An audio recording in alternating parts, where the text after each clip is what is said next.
అందరికీ హాయ్. ఇంకా క్రిస్మస్ అయిపోయాక చర్చ్లోనే లంచ్ చేసుకొని ఇంకా ఫొటోస్ దిగేసే ఇంటికి అయితే వచ్చేసామండి. ఫొటోస్ ఎంత బ్యూటిఫుల్గా వచ్చాయంటే చాలా బాగా వచ్చాయి. నెక్స్ట్ వీడియోతో తప్పకుండా పోస్ట్ చేస్తాను నేను.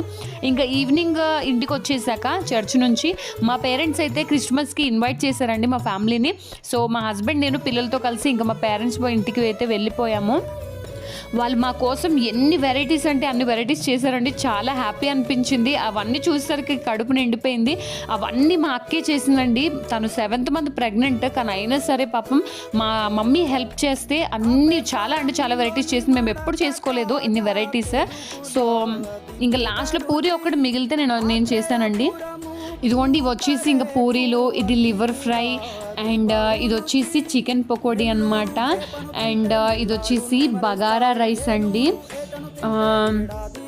అండ్ నెక్స్ట్ వచ్చేసి పూరీలోకి కంపల్సరీ కర్రీ ఉండాలి కదా, సో చికెన్ కర్రీ అనమాట. ఇది కూడా వెరైటీగా చాలా బాగుంది.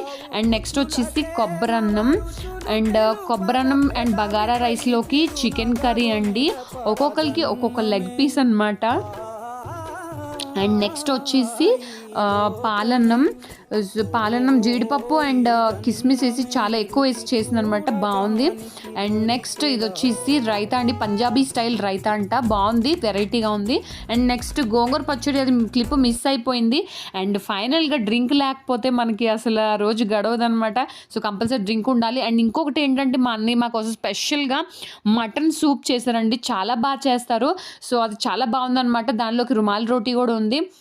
అండ్ ఫైనల్గా మా అక్కకైతే చాలా థ్యాంక్స్ చెప్తున్నాను నేను ఈ వీడియో సందర్భంగా. ఎందుకంటే మా కోసం ప్రెగ్నెంట్ అయినా సరే అంత కష్టపడి చేసింది. వన్స్ అగైన్ థ్యాంక్ యూ అక్క. నెక్స్ట్ వీడియోతో కలుద్దాం. బాయ్.